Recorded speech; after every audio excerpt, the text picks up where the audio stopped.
आप सभी माताओं और बहनों को अहोई अष्टमी की हार्दिक शुभकामनाएं। जैसा कि हम सब लोग जानते हैं कि अहोई अष्टमी का जो व्रत है वो कृष्ण पक्ष की अष्टमी तिथि को मनाया जाता है। और इस व्रत को हम महिलाएं, जो माताएं और बहनें होती हैं, वो अपने जो बच्चे हैं उनकी लंबी उम्र, उनकी खुशहाली, उनकी ग्रोथ के लिए इस व्रत को करती हैं, ताकि उनकी आगे अच्छे से उनका फ्यूचर अच्छा रहे, उनको भगवान तंदुरुस्ती दे। इस पर्पज़ से इस व्रत को किया जाता है। और साथ में है कि इस व्रत को कब हम लोग कब इसकी पूजा की जाती है, कब इसके बाद हम लोग कब अपना अनाज जो है वो ग्रहण कर सकते हैं। ज़्यादातर जो लोग हैं, वो जो महिलाएं हैं, वो इसको निर्जला ही करती हैं, जिस प्रकार से हम लोग अपना करवा चौथ का व्रत करते हैं, सेम उसी प्रकार से इसको भी करना होता है। शाम के टाइम जो है, जैसे हम उसमें चांद को देखकर अर्घ दे के अपने व्रत को समाप्त करते हैं, उसी प्रकार से इसमें हम लोग इसको तारे को देखकर अपने जो व्रत को है वो लोग उसका जो है वो समापन करते हैं। तो इसकी जो कथा है वो कुछ इस प्रकार से है कि एक बारी एक साहूकार था, उसके 7 पुत्र थे, 7 बहुएं थी और एक बेटी थी, जिसकी उन्होंने शादी कर दी थी, वो जो कि दूसरे गांव में रहती थी। तो एक बारी दिवाली के टाइम पर ऐसा होता है कि जो साहूकार है, उसकी बेटी अपने मायके आती है, तो उसकी जो भाभियाँ होती हैं वो अपने घर को साफ़ सुथरा कर रही होती हैं। तो उसकी लिपाई के लिए उनको क्या होता है कि मिट्टी की ज़रूरत होती है। तो वो लोग क्या करते हैं, साथ पास के जंगल जाते हैं और वहाँ से वो मिट्टी लेने के लिए जाते हैं उस टाइम पे। तो वो बेटी जो बोलती है कि मैं भी साथ जाऊँगी, वो उनके साथ चली जाती है।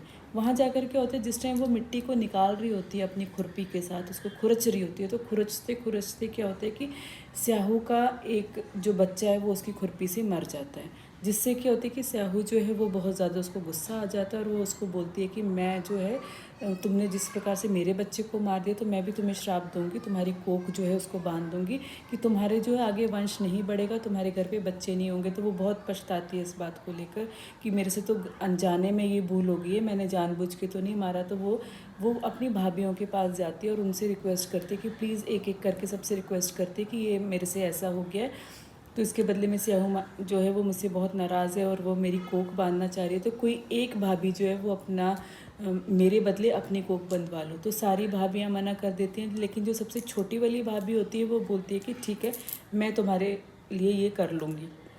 तो कुछ टाइम जब व्यतीत हो जाता है, तो क्या होता है कि धीरे धीरे जो छोटी बहू थी, जिसने अपनी कोख बंधवा ली थी, जब भी उसका कोई भी बच्चा होता था तो वो सिर्फ 7 दिन तक जीवित रहता था, और 7 दिन के बाद जो है उसकी डेथ हो जाती थी। तो वो बहुत परेशान होती है। उसके ना ऐसे कर करके मतलब 6-7 बच्चे जो हैं वो मर जाते हैं। तो फिर उसके बाद वो पंडित जी को बुलाती है और पंडित जी को बोलती है कि पंडित जी देखिए, मेरे साथ तो ऐसे हो रहा है कि मेरी जो कोई भी संतान, मैं जन्म तो देती हूँ लेकिन वो जीवित ही नहीं रहती, वो तो 7 दिन के बाद तो उनकी मृत्यु हो जाती है। तो पंडित जी उसको सलाह देते कि आप ऐसा करो कि आप सुरही गाय जो होती है उसकी सेवा करो, उसकी सेवा करने से आपको अच्छा फल प्राप्त होगा। तो वो सुरही गाय की सेवा करने शुरू कर देती है, उसकी बहुत सेवा करती है। तो वो गाय जो है उससे प्रसन्न होकर उसको बोलती है कि तुम मेरी इतनी सेवा क्यों करती है। तो वो उसको अपनी दुख तकलीफ बताती है कि मतलब ऐसे ऐसे होता है कि मेरे जो बच्चे हैं वो उनकी डेथ हो जाती है, तो मैंने अपनी ननद के बदले में अपनी को बंधवा ली थी। तो मेरे जो है अहोई जो माता है, उनसे जाकर मुझे मतलब मैं चाह रही हूँ कि मेरा भी आगे जो है वो वंश बढ़े और मेरा जो ये श्राप है वो मैं श्राप मुक्त हो जाऊँ। तो उसके बाद क्या होता है कि वो उसको अपने साथ लेके चलती कि चलो हम सुरही माता से मिलकर आते। तो वो रास्ते में जा रहे होते, तो उसको जाने के लिए बहुत लंबा समय लगना था, क्योंकि वो बहुत दूर थी वो जगह। तो जाते जाते जंगल में वो दोनों ना थक जाती, तो एक जगह रेस्ट करने के लिए बैठ जाती है, एक जगह विश्राम कर रही होती है वो। तो अचानक से छोटी बहू देखती है कि एक सांप जो है वो गरुड़ पंखनी के बच्चे हैं उनको मारने के लिए जा रहा है। तो वो क्या करती है कि एक पत्थर लेती है और उससे उसको मार देती है। तो वहाँ पे सारा जो है वो खून ही खून बिखरा रहता है वहाँ नीचे। तो जैसी गरुड़ पंखनी आती है और वो उस खून को देखती है, तो उसको लगता है कि ये जो छोटी बहू है इसने जो है वो मेरे बच्चों को मार दिया। तो उसको ऊपर वो अटैक करती है, उसके ऊपर चोंच मारने लग जाती है वो। लेकिन वो छोटी बहू कहती है कि मैंने आपके बच्चों को नहीं मारा, मैं तो बल्कि एक जो सांप आपके बच्चों को डसने आ रहा था, उनको मारने आ रहा था, मैंने उस सांप को मारा है, आपके बच्चे जो हैं वो बिल्कुल ठीक है। तो उसके लिए वो उसको धन्यवाद करती है और उसको बोलती है कि आपको क्या प्रॉब्लम है, किस तरह से अगर कोई तकलीफ़ है तो मुझे बताओ कि मैं जो आपने मेरे ऊपर इतना उपकार किया है, मेरे बच्चों को बचाया, तो मैं कैसे आपकी हेल्प कर सकती हूँ। तो वो बोलती है कि ऐसे हम लोगों को सुरही माता के पास जाना है, तो आप हमें क्या उनके पास पहुँचा सकती हैं। तो वो बोलती है कि आओ आप मेरी पीठ पे बैठ जाओ। तो वो जो गाय होती है, सुरही गाय, और जो छोटी बहू होती है उसको अपनी पीठ पे लेके जाती है और उनको वहाँ पे जो है वो सुरही माता के पास पहुँचा देती है। सुरही माता उनको बोलती है कि कैसे आना हुआ करके। तो वो बोलती है कि आपसे मिलने के लिए हम आए थे। तो वो बोलती है देखो मेरी जो बाल है उसमें ना बहुत सारी जुएँ पड़ गई हैं, तो मैं इनको कैसे ठीक करूँ। तो वो जो छोटी बहू होती है वो सिलाई लेती है और उसकी मदद से उनके बालों की सारी जुएँ निकाल देती है। तो वो उसके लिए उसको धन्यवाद करते हैं और वो बोलते हैं कि आप बताओ इसके बदले में मैं आपके लिए क्या कर सकती हूँ। तो वो बोलते हैं कि वो उसको आशीर्वाद भी देती है कि आपके 7 पुत्र होंगे, आपकी 7 बहुएँ होंगी और आपका वंश जो उसकी बहुत ज़्यादा वृद्धि होगी। लेकिन कहती है लेकिन ऐसे कैसे हो सकता है। तो वो उसको बोलती है आपको क्या समस्या है, क्या क्या बात है कि आप ऐसे बोल रहे हो।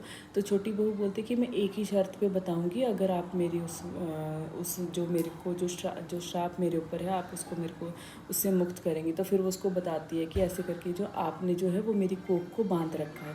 तो उसके बाद क्या होता है कि वो उसको छोटी बहू को बोलती है ओहो आपने तो मुझे छल लिया, अब तो मुझे आपकी विश जो है उसको पूरा करना ही पड़ेगा।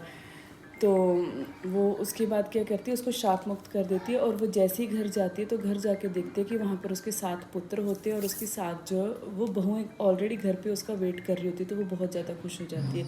माता ने उसको ये भी बोला होता है कि जैसे आप घर जाओगे तो उसके बाद आपने जाकर वहाँ पर अष्टमी का जो व्रत है उसको मतलब उस दिन उसको व्रत को करना है और उसकी अष्टमी माता की जो है वो पूजा भी करनी है। तो फिर वो घर जाती है। तो जो घर जाकर जब वो अपने परिवार को वहाँ देखती है तो उसको बहुत ज़्यादा खुशी होती है। तो वो अष्टमी तिथि वाले दिन वैसे ही करती है कि माता की वो जो अष्टमी माता है उनकी अहुई माता की वो छोटे छोटे 7 गोले बनाती है, उनकी पूजा करती है।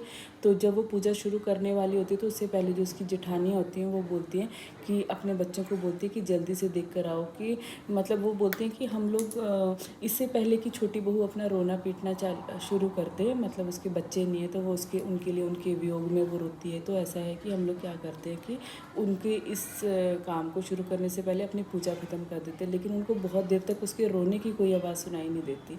तो वो अपने बच्चों को वहाँ भेजती है और वो बोलते हैं कि जल्दी से देख कर आओ कि आज आपकी जो चाची है उन्होंने ये सब रोना क्यों नहीं शुरू किया। तो जब बच्चे वहाँ जाके देखते हैं तो वो देखते हैं कि उनकी चाची जो है वो कुछ गूंद रही होती है वहाँ पे।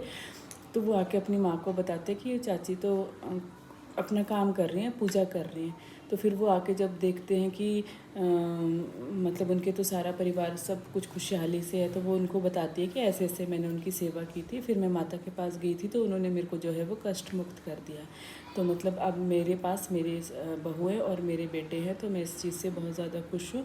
फिर उसके बाद जो है कि मतलब जिस प्रकार आप देख रहे हैं कि जिस प्रकार माता ने उनकी मतलब विश को पूरा किया, उनके परिवार को आगे बढ़ाया है। तो इसीलिए जो बाकी माताएं और बहनें होती हैं वो भी इस दिन इस व्रत को करती हैं ताकि उनके बच्चों की भी लंबी उम्र हो और वो खुशहाल रहें और उनको आगे जीवन में कभी कोई कष्ट ना आए।